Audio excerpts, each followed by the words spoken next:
तो स्टूडेंट्स, आपका स्वागत है आयुर्वेदिक क्लासरूम की इस वीडियो में।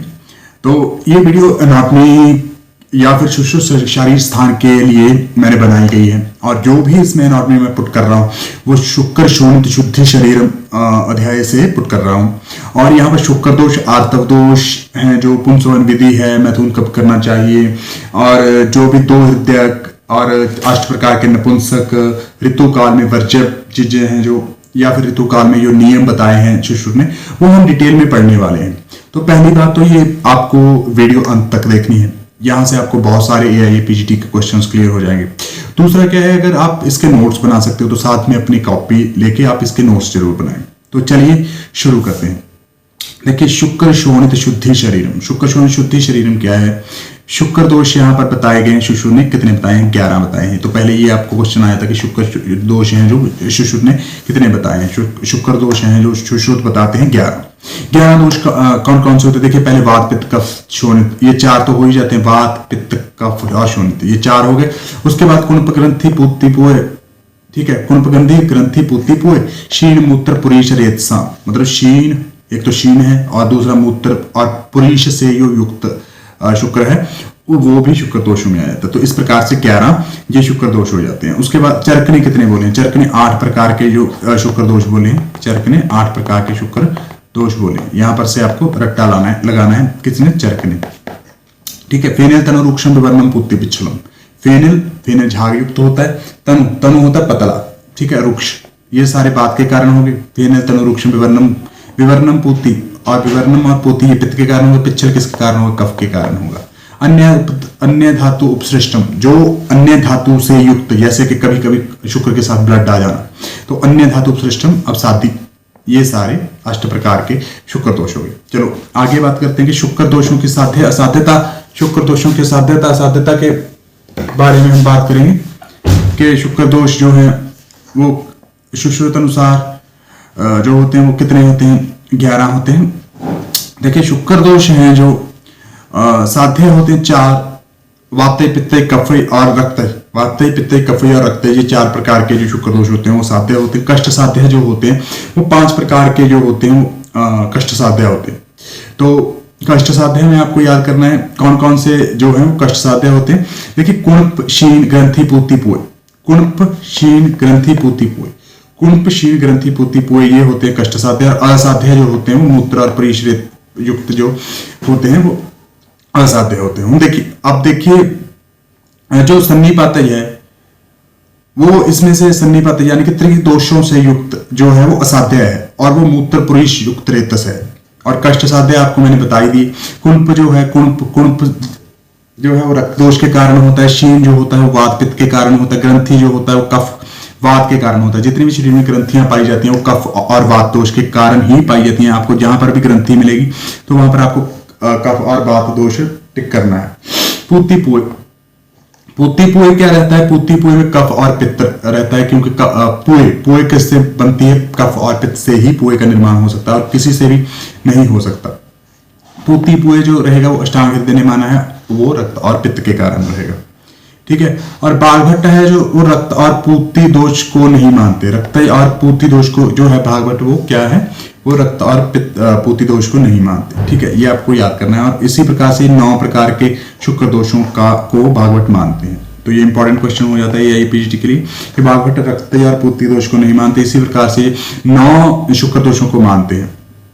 साध्य दोषों की चिकित्सा, जो साध्य शुक्र दोष हैं उनकी चिकित्सा की जा सकती है, और जो असाध्य है, असाध्य की चिकित्सा कभी भी नहीं की जा सकती, ठीक है। तो असाध्य कौन कौन से हैं? देखिए, यहाँ पर वातय पित्तय कफय और रक्तय, ठीक है, ये साध्य हैं। तो इनकी चिकित्सा में क्या क्या आप करोगे? स्नेहन, स्वेदन, पंचकर्म आदि विशेष क्रियाओं के पश्चात उत्तरवस्ति का प्रयोग करोगे। यहाँ पर आप लिख लो स्नेहन, स्वेदन, पंचकर्म और साथ में उत्तरवस्ति का प्रयोग करोगे, ठीक है। उसके बाद जो स्पेशल काइंड ऑफ चिकित्सा बताई है, जिसमें से हर AIA PGT में क्वेश्चन आता ही आता है, तो ये आपको AIA PGT के लिए बुरी तरह रटने हैं टॉपिक्स। जैसे कुणपगंधी है, कुणपगंधी में आपको याद करना धात की पुष्प खदर दाड़िम अर्जुन शालसरादि साधकम सर्पी।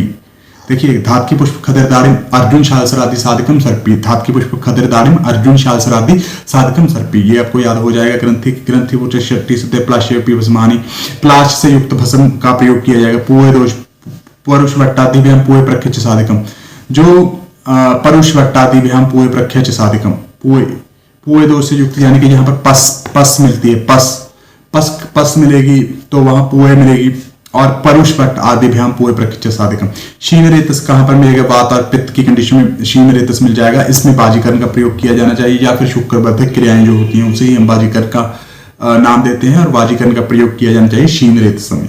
और मूत्र पुरीष रेतस, अगर मूत्र और पुरीष से युक्त रेतस आ रहा है, यानी कि मूत्र से युक्त या फिर पुरीष से युक्त शुक्र आ रहा है, तो वहां पर क्या यूज करना चाहिए, चित्रक उशीर हिंगु, चित्रक उशीर हिंगु, सारे डिजेशन वाले हैं, चित्रक और हिंगु, आपको उशीर सिर्फ याद करना, चित्रक उशीर हिंगु, यहां से आपको अच्छे से ये हो जाएगा। ठीक है, दूसरी बात, उसके बाद क्या करना, शुद्ध शुक्र के लक्षण। शुद्ध शुक्र के लक्षण क्या क्या होते हैं, देखिए सुश्रुत है जो, वो मानते हैं कि जो शुक्र है वो सप्टिकाभम यानी कि सफेद कलर का होता है, जैसे फिटकड़ी होती है या फिर जैसे पोटाश एलम होता है, उसी प्रकार की सप्टिका के समान होता है, द्रव होता है, लिक्विड होता है, स्निग्ध होता है, मधुर होता है, मधुगंधी आपको याद करना है, जो उसकी स्मेल होती है वो मधु के समान होती है, यानी कि उसकी स्मेल जो होती है वो शहद के समान होती है। शुक्र मिशंति केंचुत तेल शौत्र निभम, तो उन्होंने बताया कि ये इसकी जो आभा होती है वो तेल और शौद्र के समान होती है, तो ये आपको याद करना है, तेल शौद्र निभम आपको याद कर लेना है। ठीक है, उसके बाद हम बात करें चरक। चरक क्या कहते हैं, बहलम मधुरम स्निग्धम विस्त्रम, यहां पर आपको विस्त्रम टिक करना है, ये आपको याद होना चाहिए, बहल होता है, तो यहाँ बस यही इसका याद करने वाला है कि विस्त्र दोष, विस्त्र जो गुण है वो किसने माना है, वो चरक ने माना है। तो ठीक है, उसके बाद हम बात करें तो आगे आप आ जाइए शुक्र आर्तव दोषों में।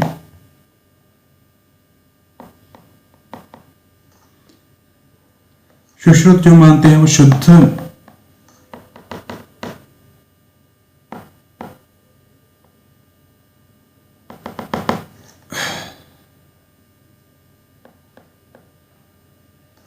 देखिए शुद्धार्थव के लक्षण, शुद्धार्थव के लक्षण में सुश्रुत जो मानते हैं वो शश अस्त्रक प्रतिमम यद लाक्षरसोपम, जो सुश्रुत हैं वो शुद्ध आर्तव में शश अस्त्रक प्रतिमम, ये आपको याद करना कि खरगोश के खून के समान जो होता है वो शुद्ध आर्तव होता है, और लाक्षा रस उपम, लाक्षा के रस के समान होता है। तदार्थम प्रशंसति जो वासुना वृंजति, ऐसा आर्तव अच्छा होता है। ये असर्शन रीजन में आपको क्वेश्चन आ सकता है कि ऐसा आर्तव प्रशस्त होता है जो वस्त्रों को विरंजित ना करे। अगर जो फीमेल्स होती हैं ऋतुकाल में वस्त्र का प्रयोग करती हैं और सफेद वस्त्र का प्रयोग करती हैं, तो जो शुद्ध आर्तव होगा उससे वो रंजन नहीं होगा, यानी कि धोने पर जो दाग है वो छूट जाएगा। उसके बाद हम बात करें चरक की। चरक की गुंजाफल स्वरंच पद्म अलातक संधि में इंद्र गोपशं कशमार्तम शुद्धमातिशेत, तो गुंजाफल स्वरंच पद्म अलातक सनिभम इंद्र गोपशं कशमार्तम शुद्धमातिशेत, ये किसके चरक ने बताया है। तो ये आपको गुंजाफल के समान जो होता है इंद्रगोप आभम, ये आपको याद करना है। ठीक है, आर्तव दोष भी कितने बोले हैं, सुश्रु ने 11 बोले हैं, यहाँ पर सेम ही है, वात पित्त कफ रक्त गुण क्षीण ग्रंथि पूति पुए मलमूत्र और सन्निपात, ये आपको बिल्कुल रट लेना है। साध्य साध्यता की दृष्टि से अगर बात करें तो साध्य 4 होते हैं, वात पित्त कफ और रक्त। यहाँ पर सुश्रु बोलते हैं कि 4 प्रकार के जो आर्तव दोष हैं वो साध्य होते हैं। कौन कौन से, वात पित्त कफ, और असाध्य कौन कौन से होते हैं, कुण क्षीण ग्रंथि पूति पुए, कुण क्षीण ग्रंथि पूति पुए और सन्निपात, कुण क्षीण ग्रंथि पूति पुए और सन्निपात, ये सारे 7 प्रकार के जो आर्तव दोष होते हैं वो असाध्य होते हैं। देखिए 1 2 3 4 तो यहाँ पर हो गए, और यहाँ पर जो मलमूत्र गंधी आर्तव है वो भी सन्निपात में ही आ जाएगा। तो 7 प्रकार के जो हैं वो असाध्य होते हैं। बागभट्ट के अनुसार शुक्र आर्तव की असाध्य साध्यता के बारे में अगर देखें तो साध्य जो होते हैं वात पित्त कफ 3 साध्य होते हैं, कृश साध्य 4 और असाध्य 2 होते हैं। असाध्य कौन से, मूत्र बिट्ट वाले असाध्य हो जाते हैं, कुण क्षीण ग्रंथि पूति पुए ये हो जाते हैं कृच साध्य। आगे चलते हैं, देखिए पूति तो इन्होंने माना नहीं, तो पुए माना है, तो ये साध्य हो, कृच साध्य हो जाएगा। ठीक है, उसके बाद साध्य आर्तव दोषों की चिकित्सा में क्या लिखा है यहाँ पर, उत्तरवस्ती कुर्यात। देखिए उत्तरवस्ती करनी चाहिए, एक तो आर्तव शुद्ध प्लस पित्तवर्धक आहार विहार का सेवन करना चाहिए। ठीक है, उत्तरवस्ती और पित्तवर्धक आहार विहार का प्रयोग करना चाहिए साध्य आर्तव दोषों की चिकित्सा में। और ग्रंथि, अगर ये क्वेश्चन पूछा जा सकता है ग्रंथि आर्तव, अगर ग्रंथि युक्त आर्तव है यानी कि बाद कफ दोष युक्त आर्तव है तो उसमें पाठा त्रिभूषण वृक्षक का क्वाथ का प्रयोग किया जाता है। पाठा त्रिभूषण और वृक्षक के क्वाथ का प्रयोग किया जाता है। चंदन क्वाथ और उत्तर बस्ती का प्रयोग कहां पर किया जाता है? कुणपूती पूती में। ये पित्त के कारण होते हैं तो चंदन का प्रयोग यहाँ पर किया जाएगा। और उत्तर बस्ती साथ में क्यों प्रयोग की जाती है? क्योंकि अगर कोई इन्फेक्शन वगैरह होगी तो वो वॉश आउट हो जाएगी कुणपूती में। ठीक है, ये बड़ा सिंपल सा है, आपका आराम से हो जाएगा। उसके बाद आप आ जाइए यहाँ पर। ठीक है,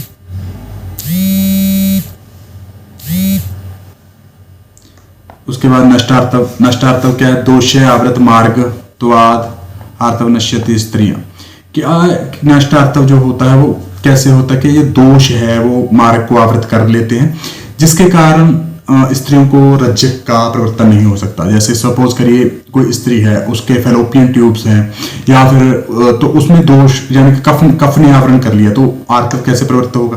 तो ये नष्ट आर्तव बोल देते हैं इसको। तो अगर कफ के कारण आवरण हो चुका है जो है उसके आर्तव का, तो वहां पर कौन सी चिकित्सा की जाएगी? वहां पर ऐसी चिकित्सा की जाएगी जो पित्त को बढ़ाती हो, जो कफ को कम करती हो, पित्त को बढ़ाती हो। तो कौन सी चिकित्सा? तिल, कुलथ, माश, मत्स्य, मध्य, गौमूत्र, दधी, तक्र, शुक्त और जो शुक्त है यहाँ पर शुक्त जिसको बोलते हैं कांजी, शुक्त अम्ल पदार्थों का प्रयोग किया जाता है जो पित्त को बढ़ाते हैं और कफ को कम करते हैं, जिसके कारण जो आवरण हो चुका है, जिसके कारण भी आर्तव रुका हुआ है वो टूट के तोड़ते हुए आवरण को बाहर आ जाता है। उसके बाद असृग्धर बोलते हैं, जब प्रदर रोगों का वर्णन सुश्रुत यहीं पर करते हैं तो वो क्या बोलते हैं कि अन्य रक्त लक्षणत्वात्। जैसे सपोज करिए एक तो आप किसी को 4 डेज वो ऋतुकाल के 4 दिन पर जो ब्लीडिंग होती है यूट्रस से, वो तो चलो नॉर्मल मानी जाती है, ठीक है, वो तो ऋतुकाल माना जाता है। उसके अन्य मतलब उन 4 दिनों के अलग से भी अगर किसी को एक्सेसिव ब्लीडिंग हो रही है तो उसे क्या बोलेंगे? असृग्धर। तो असृग्धर के लक्षण क्या होंगे? देखिए, असृग्धर भवेत् संगमत संवेदनम। तो सर्व संगमत संवेदनम, खून की कमी के कारण सारे अंगों में वेदना होगी। सर्व अंगमत संवेदनम यानी कि अनीमिया के कारण ये वाली वेदना होती है। और दुर्बलता, फिर अनीमिया के कारण दुर्बल्य हो जाएगा। भ्रम, ये भी अनीमिया के कारण ही होगा। देखिए, अनीमिया आपको पता है पित्त दोष के कारण होता है। तो मूर्छा रहती है। दाह प्रलाप पांडुतम तंद्रा रोग चवात्या।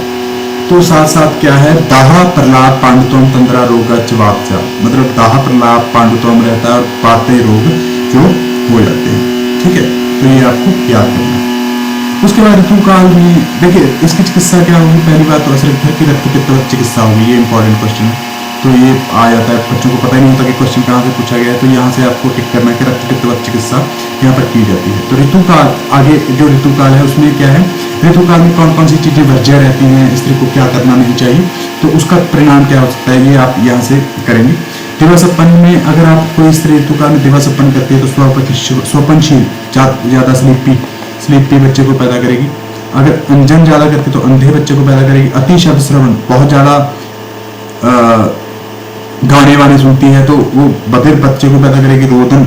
रोती है तो विकृत दृष्टि वाले, केश अवलेखन गंजे बच्चे को पैदा करेगी। स्नान अनुमेय दुखशील, प्रधावन अगर भागती फिरती है तो चंचल बच्चे को पैदा करेगी। हंसने से दंत ओष्ठ तालु जीवा और तेल अभिन कुष्ठ और नखप कर्तन कुनखी बच्चे को पैदा कर देती है। ऐसे जो स्त्री होती है। ऋतुकाल में नियम क्या है? दर्भ संस्तरित शायनी, कर्तल शराव पर्ण आयतम भोजनी हविष्य त्रैच ये क्या है? भूत संरक्षित। मतलब इसका आपने जो इसमें से टिक क्या करना है वो देखिए। दब्भर संस्तर शायनी, जो वो उसका जो बेड होगा वो नीचे बना होगा और किससे? घास फूस से, दंभ्र आदि घास फूस जो होते हैं उससे बना होगा। और हाथ में जो शराब होता है, शराब यानी कि मिट्टी का बर्तन होता है, उसमें हाथ में रख के भोजन करेगी नीचे बैठ के। और देखिए चौथे दिन जो ऋतु स्नाता स्त्री शुभ वस्त्र व आभूषण पहनकर स्वस्तिक वचन करके ही पति के दर्शन करेगी। यहाँ पर जो रूल बताए गए हैं उसके अकॉर्डिंग, ठीक है। उसके बाद आप आगे आ जाइए, यहाँ पर देखिए आहार, ठीक है। तो यहाँ पर क्या बोला गया?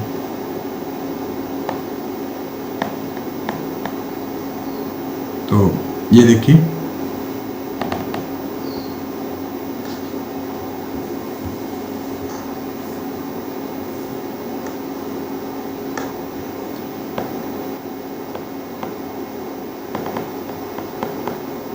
ये का थोड़ा सा यहाँ पर थोड़ी सी फाइल खुलने में दिक्कत रहती है। तो देखिए यहाँ पर क्या है आगे, आहार, आहार के बारे में बता रहे हैं कि आहार कैसा करना चाहिए। एक जो ऋतुमती स्त्री है या फिर एक पुरुष है, उसको आहार कैसा करना चाहिए प्रेगनेंसी को प्राप्त करने के लिए। ठीक है, तो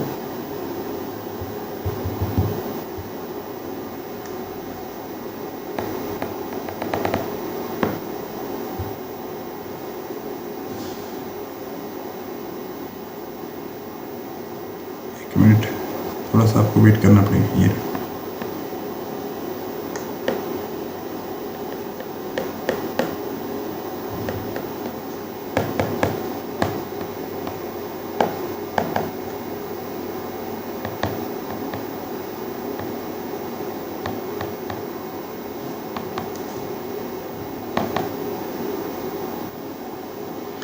तो देखिए आहार कैसा प्रयोग करना चाहिए।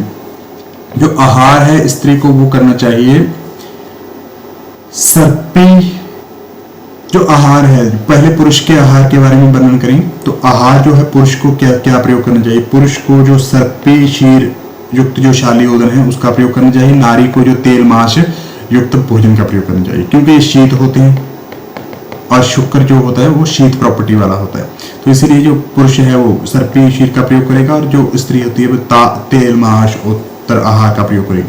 उसके बाद ऋतुनीति के यहाँ पर बहुत सारा AIPGT में हर बार क्वेश्चन पूछा जाता है, बहुत ही इंपॉर्टेंट क्वेश्चन ये टॉपिक है।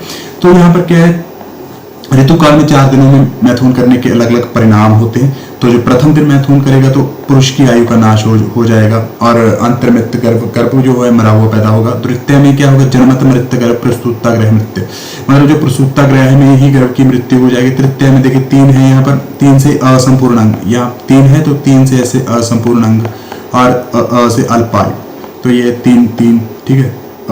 असंपूर्ण अंग अल्पायु, ये आप याद कर लो। ठीक है, संपूर्ण अंग और दीर्घायु वाला बच्चा कब पैदा होगा, अगर चौथे महीने में ऋतुमती से संयोग किया जाएगा। तो उसके बाद मैथुन के नियम बताएं। पुत्र प्राप्ति के लिए 4, 6, 8, 10, 12 और रात्रि में मैथुन करना चाहिए। पुत्री प्राप्ति के लिए 5, 7, 9 और 11 रात्रि के पूर्व मैथुन करना चाहिए। मैथुन के लिए निश्चित रात्रि कौन सी बोली है शिशु ने, तीसरी और 13वीं रात्रि को मैथुन नहीं करना चाहिए बोला है। और बाघट बोलते हैं कि 3 दिन और 11 और 13वीं रात्रि को मैथुन नहीं करना चाहिए। पुंसवन कर्म में लब्धा गर्भ होने पर, शिशु बोलते हैं जब प्रेगनेंसी हो जाए, लब्धा गर्भ होने पर जब प्रेगनेंसी हो जाए तब पुंसवन कर्म का प्रयोग किया जाता है। देखिए जब गर्भ रह जाएगा तब वटशुंग सहदेवा या कौन सी औषधियों का प्रयोग किया जाता है, ये भी पूछ लेते हैं। तो कौन सी औषधियों का प्रयोग किया जाता है, यहाँ पर देखिए वटशुंग सहदेवा विश्वदेवा लक्ष्मणा, 4 औषधियों का प्रयोग किया जाता है। वटशुंग सहदेवा विश्वदेवा लक्ष्मणा का प्रयोग किया जाता है। इसको किस नासापुट में प्रयोग करना चाहिए, दक्षिण नासापुट में प्रयोग करना चाहिए और इसकी 3 से 4 बूंद डालनी चाहिए और उसको वह थूक के ना। और अगर इसको यही पुंसवन कर्म में अगर ये दक्षिण में कोई स्त्री इन 4 औषधियों का रस प्रयोग करेगी दक्षिण नासापुट में, वटशुंग सहदेवा विश्वदेवा का प्रयोग दक्षिण में करेगी तो पुत्र पैदा होगा। अगर वाम नासापुट में पैदा करेगी डालेगी तो वो स्त्री बच्चा पैदा होगा, यानी पुत्री पैदा होगी। गर्भ संभव सामग्री कितनी होती है, 4 ऋतु, अंबु, क्षेत्र और बीज। जो ऋतु होता है, ऋतु को ऋतु काल से डिनोट किया जाता है और अंबु को आहार से, क्षेत्र शुद्ध गर्भाशय को क्षेत्र बोला जाता है। बीज क्या होता है, शुक्र शोणित को ही बीज बोला जाता है। वर्ण उत्पत्ति में सहायक महाभूत क्या होता है, देखिए अगर वर्ण की बात करें तो वर्ण चरक बोलते हैं कि अवदात श्याम वर्ण और कृष्ण वर्ण का चरक वर्णन करते हैं। तो अवदात जो होता है तेज, आकाश और जल के कारण होता है। तो यहाँ पर आपको ताज याद करना है, जो गोरा है वो ताज पे बैठता है, तेज, आकाश और जल। ठीक है, उसके बाद कृष्ण है जो वायु और पृथ्वी के कारण वर्ण पैदा होता है। श्याम वर्ण जो होता है वो सर्व, स से श्याम और स से सर्व महाभूत समान, ये आपको याद करना है। ठीक है, तो यहाँ तक आपका हो गया। आगे हम जल्दी से 2 पेज रह गए, इसकी रिवीजन कर लेते हैं। ठीक है, और देखिए यहाँ पर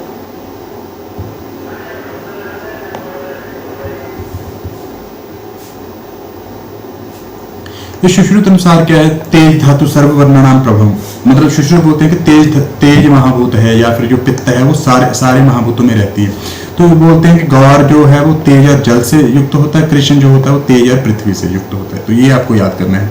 और यहाँ पर नपुंसकों का वर्णन जो करते हैं सुश्रुत, तो कितने प्रकार के नपुंसक बताए हैं? 5 प्रकार के नपुंसक बताए हैं। असेक्य, सुगंधिक, कुंभिक, ईर्षक, छंड।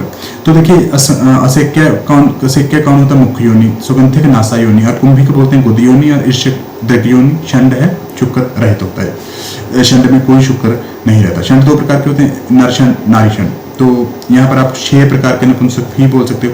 छंड क्योंकि 2 प्रकार का होता है। असेक्य जो होता है, असेक्य माता पिता के अल्प शुक्र से उत्पन्न होता है, इसमें जो शुक्र नहीं रहता।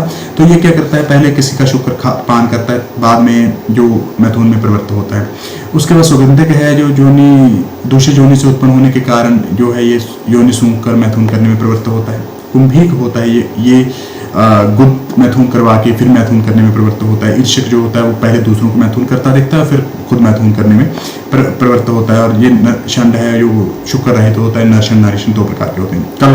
कलक, जब ऋतु प्राप्त स्त्रियों द्वारा स्वप्न में कलक की प्राप्ति होती है। अगर कोई ऋतु प्राप्त स्त्री स्वप्न में मैथुन करती है तो उसको कलक गर्भ की प्राप्ति होगी। अनस्थि गर्भ होता है, जो अनस्थि गर्भ का मतलब क्या होता है, 2 स्त्रियां जब आपस में मैथुन करती हैं तो उसमें जो आपको पता है अस्थि भाव नहीं रहता। क्यों नहीं रहता? क्योंकि उसमें पुरुष का कोई भाव नहीं रहता। तो जो इसलिए जो बच्चा पैदा हो कोमल अस्थि युक्त गर्भ पैदा होता है, और वो पैदा ही नहीं होता। तो ये अनस्थि गर्भ का वर्णन यहाँ पर किया है। जब कोई 2 स्त्रियां आपस में मैथुन करती हैं तो ये कोई पूछने वाली बात नहीं है। विकृत गर्भ की कौन कौन सी आकृतियां हो सकती है? देखिए सर्प, वृश्चिक, कुष्मांड आदि के सदृश जो होता है वो विकृत गर्भ होता है। तो ये क्यों पैदा होता है? ये पाप कर्मों के कारण पैदा होता है। पाप कर्म, अगर कोई पाप कर्म करता है, देखिए वृश्चिक, सर्प, कुष्मांड, ये क्या मतलब पाप कर्म ही है अगर कोई ऐसा बच्चा पैदा हो। तो यमक विभाजन संतान उत्पत्ति, बीज विभाजन का व्यान वायु। देखिए जो यमक होता है उसमें कौन सी वायु? व्यान वायु का कार्य रहता है। व्यान वायु के कारण जो है जायगोट वो 2 भागों में डिवाइड हो जाता है, जिसके कारण यमक गर्भ की प्राप्ति होती है। यहाँ तक आपको याद करना है। 2 हृदय पूर्ति, उसके बाद 2 हृदय पूर्ति के बारे में देखिए। गर्भोपात प्रकोपेन 2 हृदय अवमानिते कुब्ज कूणी पंगु मुख में। देखिए 2 हृदय की अगर अपूर्ति की जाए, मतलब कुछ 2 हृदय पहले तो क्या होता है? 2 हृदय क्या होता है? जब स्त्री को प्रेग्नेंट होती है तो उसका कुछ चीजें खाने को दिल करता है, ठीक है, उसका कुछ खाने को दिल करता है। अगर उसको वो चीज ना दी जाए तो बच्चा कुब्ज कूणी पंगु मुख में पैदा होगा, ठीक है। उसके बाद विकृत गर्भ की उत्पत्ति में 3 कारण रहते हैं। माता पिता की नास्तिकता, पूर्व जन्म और पाप कर्म और दोष प्रकोप। माता पिता की नास्तिकता, पूर्व जन्म, पाप कर्म और दोष प्रकोप, ठीक है, ये आपको याद करना है। उसके बाद आप आगे आ जाइए। यहाँ पर देखिए गर्भ की मल उत्सर्ग क्रिया, गर्भ की मल उत्सर्ग क्रिया, ठीक है, यहाँ पर आपको देखना है गर्भ की मल उत्सर्ग क्रिया। तो गर्भ में मल क्यों नहीं हो, मतलब अगर बच्चा जब यूट्रस में होता है तो मल क्यों नहीं त्याग करता? तो उसमें अल्पमल होने के कारण एक तो वो मल नहीं त्याग करता, दूसरा उसके पक्वाशय में वायु नहीं होती। अगर उसके पक्वाशय में वायु नहीं रहेगी तो उसको पुश कौन करेगा? तो वायु के कम होने के कारण पक्वाशय बहुत छोटा होता है, उसका पक्वाशय बहुत छोटा होता है, इतना सा तो पक्वाशय होता है, तो कहाँ से वो मल त्याग करेगा?